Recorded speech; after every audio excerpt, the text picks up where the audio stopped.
السلام عليكم البنات، مرحبا بكم في القناه ديالي. فيديو جديد ونهار جديد. نتمنى هاد لا فيديو لقاكم بخير وعلى خير وما ناقصكم حتى خير. جيت لكم الجديد، جبت لكم واحد الحليوه ديال دواز اتاي كتجي رائعه لا في الشكل ولا في المذاق، مقادير اقتصاديين متناول الجميع. ندوزو لطريقه تحضير المقادير باش ما نطول عليكم. وهانتوما معايا البنات كما كيبان لكم البنات هنا في الصوره. عندي واحد رابعه ديال الزبده، خويت عليها واحد الكاس ديال السكر حبيبات، وعندي واحد الكاس ديال الزيت، انا مصورتش معكم المقادير في الاول، وكاس ديال الكوك حمرته في واحد المقيله حتى ذهب لي اللون ديالو، واحد جوج بيضات، واحد خماره، وواحد فانيل تصحيح الذوق كما قلت لكم، جوج بيضات والدقيق حسب الخليط. هنا البنات راه كان معك داك السكر حبيبات، هي اللي كنخوي عليه داك الكاس ديال الزيت حتى يختفي لنا داك السكر حبيبات. راه كما كتشوفوا معنا هنا راه الزبده دايبه مع الحال سخون. انا مشاني داك المقطع ديال المقادير اللي صورتها معكم في الاول. هنا كما كتشوفوا معايا ما سرعتش لكم لا فيديو. هنا راه الزبده مع الحال سخونه البنات راه دايبه، راه كتعطينا الطول. حنا تنبقاو نخلطوه تتولي على شكل بوماد. كما قلت لكم هذه الحليوه كتخرج لنا واحد الكميه كثيره، كنديرها في داك المطبع ديال المروحه، كتخرج لنا واحد الكميه كثيره وكتجي هماويه وكتجي رائعه وكتخرج كميه كما قلت لكم كثيره.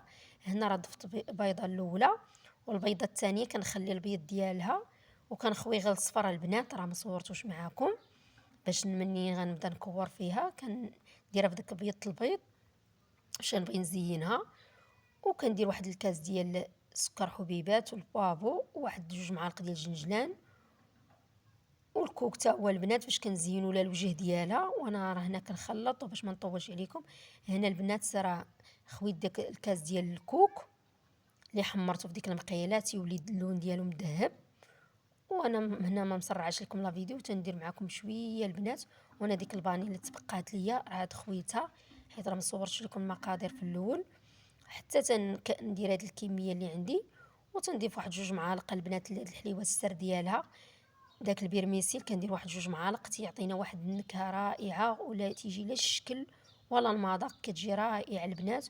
كما قلت لكم هاد الحلوه راه كتلوح لكم بزاف البنات، كتخرج واحد الكميه كثيره وكتجي هماويه لا في الشكل ولا في المذاق. وهنا كما قلت لكم راه رائعه بالنسبه للمبتدئات. انا راه مسرعاش لكم لا فيديو.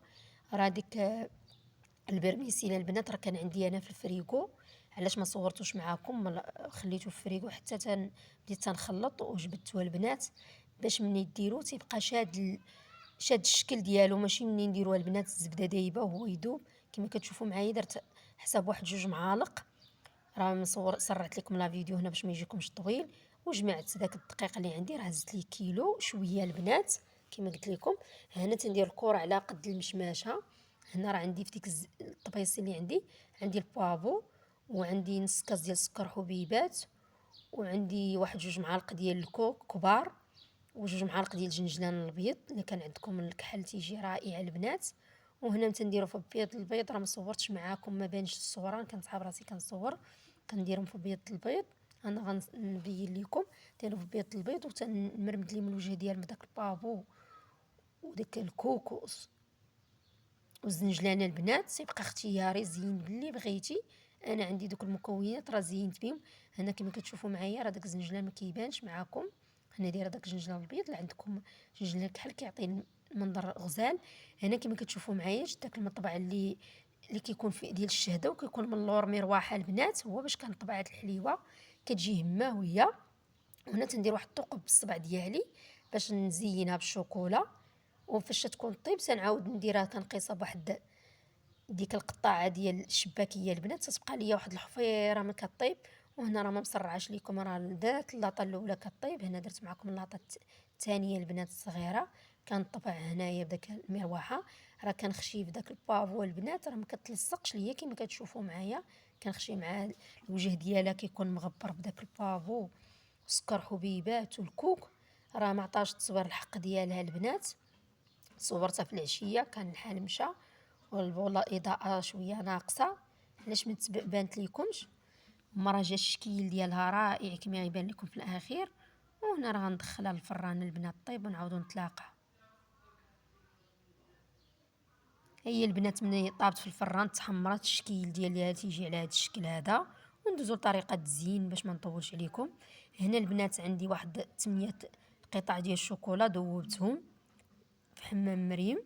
وتنضيف ممكن ديري الابره، انا درت غير معلقه كندير الراس ديالها، نقيطها في ديك الحفيره اللي عندي كنعمرها صافي. روح دوك 8 القطعات زينوا ليا كاع هاد الكميه، راه ما كتهزش معكم البنات شي شوكولا، كتهز غير شويه حك تزينوا.